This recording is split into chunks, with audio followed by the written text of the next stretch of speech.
जय हिंद दोस्तों, स्वागत है आप सभी का अपना YouTube channel Aniket myth GK GS पर। तो दोस्तों आज हम लेकर आए हैं Bihar SSC inter level vacancy को तैयारी को मजबूत बनाने के लिए मैं very important GK GS question लेकर आए हैं जो आपके एग्जाम को तैयारी को बेहतरीन बना सके। तो आज हम रामबाण प्रश्न जो टॉप लेवल सेलेक्टेड प्रश्न करवाएंगे जो आपके एग्जाम में हूबहू फंसेंगे।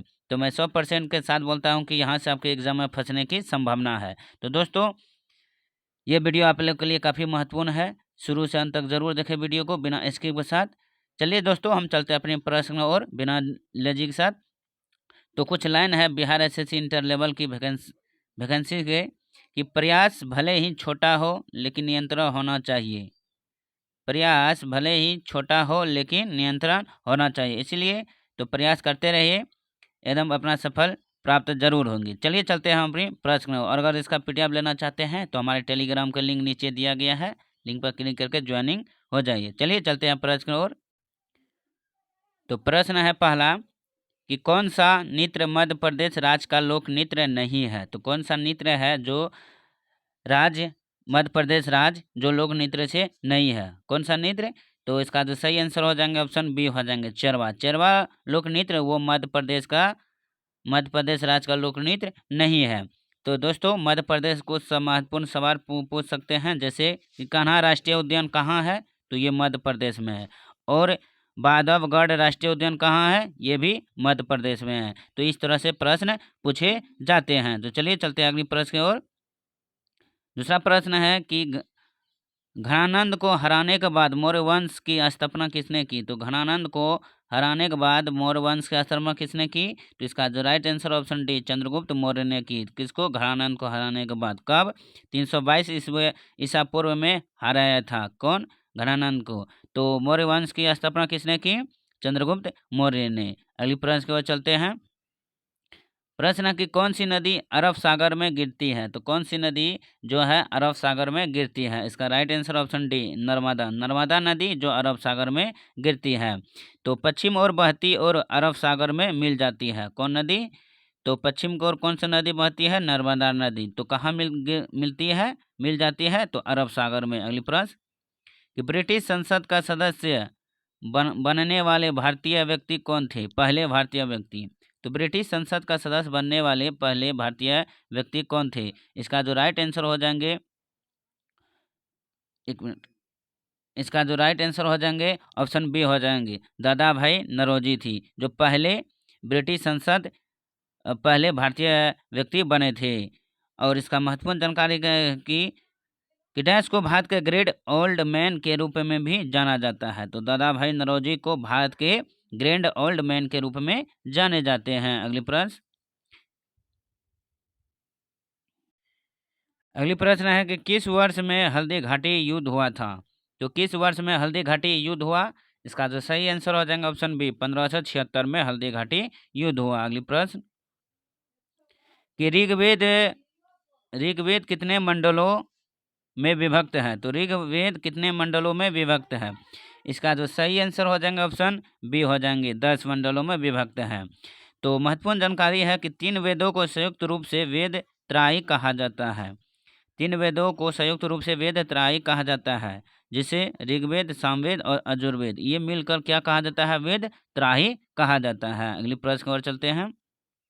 दोस्तों वीडियो अच्छा लगे तो प्लीज़ लाइक ज़रूर कीजिए और चैनल पर पहली बार देख रहे हैं तो सब्सक्राइब करना ना भूलें और दोस्तों के साथ भी शेयर जरूर करें। चलिए अगली प्रश्न है कि किस शहर को मोतियों के शहर के रूप में जाना जाता है। तो मोतियों के शहर के रूप में किसे जाना जाता है, ऑप्शन इसका सी हो जाएंगे, हैदराबाद को जाना जाता है मोतियों का शहर। तो जानकारी है कि हाईटेक सिटी और निजामों का शहर भी कहा जाता है। तो हैदराबाद को हाईटेक सिटी और निजामों की शहर भी कहा जाता है, तो ये भी याद रखिएगा। अगली प्रश्न की ओर चलते हैं कि भारतीय संविधान के किस अनुच्छेद में उपराष्ट्रपति चुनाव का प्रावधान है। तो किस अनुच्छेद में उपराष्ट्रपति के चुनाव का प्रावधान है। इसका जो राइट आंसर हो जाएंगे ऑप्शन ए हो जाएंगे, अनुच्छेद 66 में, जो उपराष्ट्रपति राज्यसभा के सभापति का कार्य भी करता है। अगली प्रश्न कि किताब उल हिंद पुस्तक किसके द्वारा लिखे गई थी। तो किसके द्वारा लिखा गया, तो ऑप्शन बी हो जाएंगे, अलब रोनी के द्वारा किताब उल हिंद पुस्तक लिखी गई थी। यह एक प्रसिद्ध अरबी पुस्तक है। अगली प्रश्न कि भारत के संविधान में निम्नलिखित में से कौन सा संशोधन पंचायती राज व्यवस्था को एक संवैधानिक दर्जा देता है? तो कौन सा संविधान संशोधन है जो पंचायती राज व्यवस्था को एक संवैधानिक दर्जा देता है? इसका जो राइट आंसर हो जाएंगे ऑप्शन सी हो जाएंगे 73वां संविधान संशोधन, जो पंचायतों का संगठन भारतीय संविधान का अनुच्छेद 73वां संविधान संशोधन के तहत पंचायती राज व्यवस्था को संवैधानिक दर्जा देता है। और यहाँ से एक प्रश्न और है कि पंचायतों का संगठन भारतीय संविधान के किस अनुच्छेद में है? तो अनुच्छेद 40 में है। अगली प्रश्न कि किस गवर्नर जनरल ने व्यापकगत का सिद्धांत की शुरुआत की थी? तो किस गवर्नर ने? तो इसका जो राइट आंसर हो जाएंगे ऑप्शन सी हो जाएंगे लॉर्ड डलहौजी ने। तो भारतीय रेल का जनक किसे माना जाता है? तो लॉर्ड डलहौजी को माना जाता है। तो ये भी प्रश्न पूछे जाते हैं कि भारतीय रेलवे का जनक किसे? तो लॉर्ड डलहौजी को। अगली प्रश्न कि पहली जूट मिल कोलकाता के पास हुगली नदी पर रिसरा में किस वर्ष स्थापित की गई थी? तो किस वर्ष स्थापित किया गया? तो ऑप्शन बी हो जाएंगे 1855 में पहली जूट मिल कोलकाता के पास हुगली नदी पर रिसरा में स्थापित हुआ था। अगली प्रश्न कि विश्व सामाजिक व न्याय दिवस कब मनाया जाता है? तो विश्व सामाजिक न्याय दिवस कब मनाया जाता है? तो 20 जनवरी को मनाया जाता है। अगली प्रश्न कि मिस यूनिवर्स का खिताब जीतने वाली पहली भारतीय महिला कौन थी? तो पहली भारतीय महिला कौन थी मिस यूनिवर्स का खिताब जीतने वाली? तो ऑप्शन सी सुष्मिता सेन। कब क्या था? 1994 में पहली खिताब जीता था मिस यूनिवर्स का। अगली प्रश्न कि नवलखा मंदिर किस वंश द्वारा निर्मित करवाया गया था? नवलखा मंदिर किस वंश द्वारा निर्मित कराया गया था?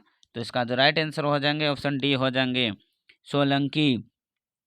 सोलंकी वंश द्वारा निर्मित करवाया गया था नौलखा मंदिर। गुजरात के घुमली में नौलखा मंदिर स्थित है। तो नौलखा मंदिर कहाँ स्थित है? तो गुजरात में। कहाँ? गुजरात में, ये भी याद रखिए। अगली प्रश्न कि दहेज निषेधन अधिनियम 1961 कब लागू किया गया था? तो दहेज निषेधन अधिनियम 1961 कब लागू किया गया था? तो ऑप्शन हो जाएंगे बी 1 जुलाई 1961 में लागू किया गया था। अगली प्रश्न कि भारत के राष्ट्रीय चिन्ह को किस दिन अपनाया गया था? भारत के राष्ट्रीय चिन्ह को किस दिन अपनाया गया था? तो ऑप्शन हो जाएंगे 26 जनवरी 1950 को ही अपनाया गया था। अगली प्रश्न है कि जादूगोड़ा की खदानें किसके लिए प्रसिद्ध है? तो जादूगोड़ा खदानें किसके लिए प्रसिद्ध है? तो ऑप्शन बी हो जाएंगे यूरेनियम के भंडार के लिए प्रसिद्ध है जादूगोड़ा के खदानें। अगली प्रश्न और किस राज्य में? झारखंड राज्य में है। अगली प्रश्न कि आंध्र प्रदेश राज्य का पशु क्या है? तो आंध्र प्रदेश का राजकीय पशु क्या है?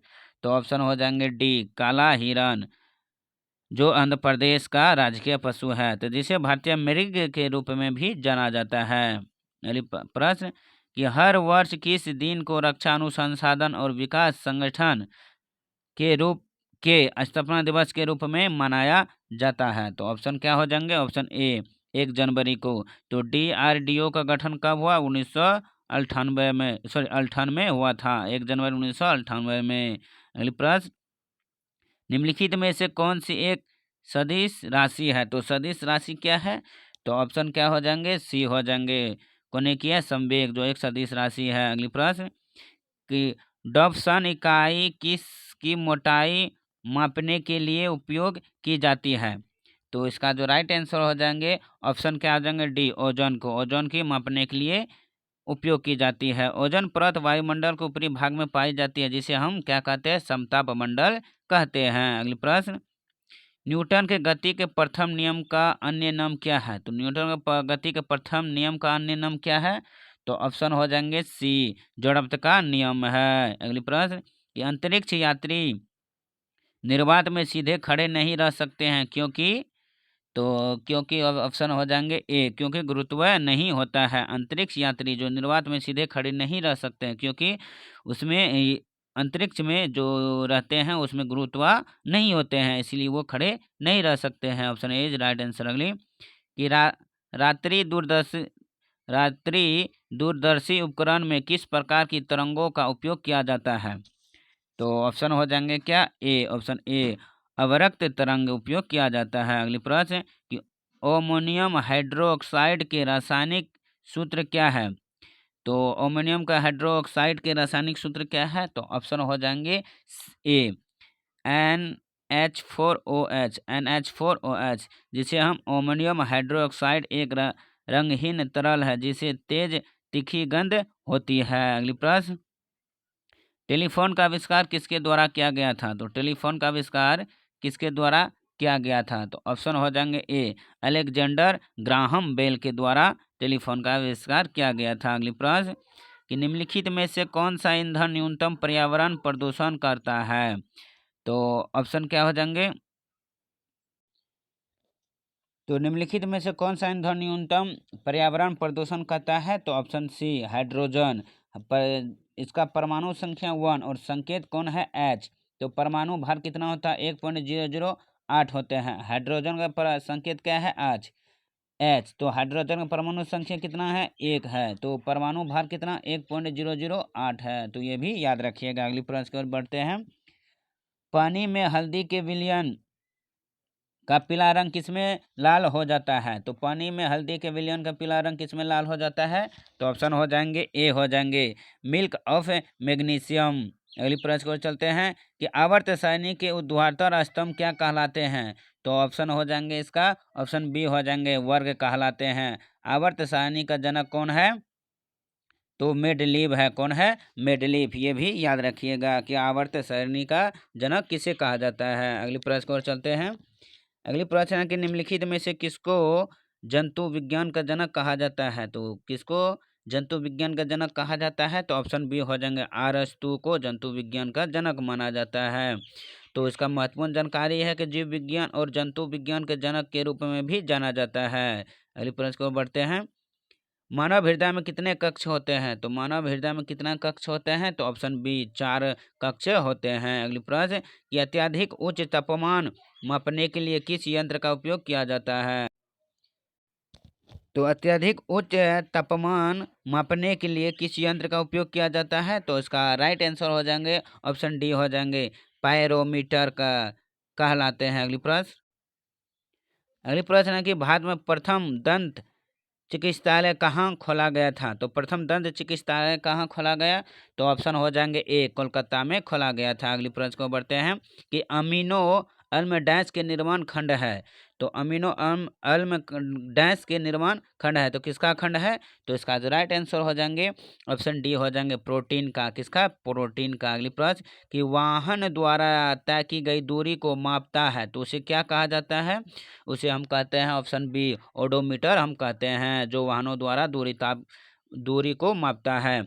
तो स्पीडोमीटर का उपयोग वाहन के वेग को मापने के लिए किया जाता है। तो स्पीडो जो है स्पीडोमीटर वो वाहनों के वेग को मापने के लिए किया जाता है। अगली प्रश्न कि कॉपर सल्फेट का क्या रंग है? तो कॉपर सल्फेट का क्या रंग है? तो ऑप्शन डी नीला रंग है। तो कॉपर सल्फेट का रासायनिक सूत्र क्या है? CuSO4। अगली प्रश्न कि कपास का सबसे बड़ा निर्यातक देश कौन सा है? तो कपास का सबसे बड़ा निर्यातक देश कौन सा है? तो ऑप्शन हो जाएंगे बी हो जाएंगे संयुक्त राज्य अमेरिका। अगली प्रश्न कि कोशिका भित्ति किसमें नहीं पाई जाती है? तो कोशिका भित्ति जो पाया नहीं जाता है किसमें? तो वो जंतु कोशिका में नहीं पाया जाता है। Option B is right. अगली प्रश्न की ओर चलते हैं। वीडियो का लास्ट प्रश्न कि निम्नलिखित में से कौन सबसे अधिक क्रियाशील धातु है? तो सबसे अधिक क्रियाशील धातु कौन है? ऑप्शन डी पोटेशियम जो है सबसे अधिक क्रियाशील धातु है। चलिए दोस्तों, आज के लिए बस इतना ही। जो मैंने सारे टॉप लेवल का प्रश्न करवाए हैं, जो प्रत्यक्ष 5 सालों से बार बार पूछे गए प्रश्न है। चलिए फिर मिलता हूँ अगले पार्ट के साथ 11 सेट लेकर। तब तक के लिए धन्यवाद। अगर वीडियो अच्छे लगे तो प्लीज़ लाइक ज़रूर कीजिए और चैनल पर पहली बार विजिट करें तो सब्सक्राइब कर दीजिए और वीडियो को ज़रूर शेयर करना ना भूलें। चलिए चलते हैं फिर अगले पार्ट के साथ। तब तक के लिए धन्यवाद। Take care, bye.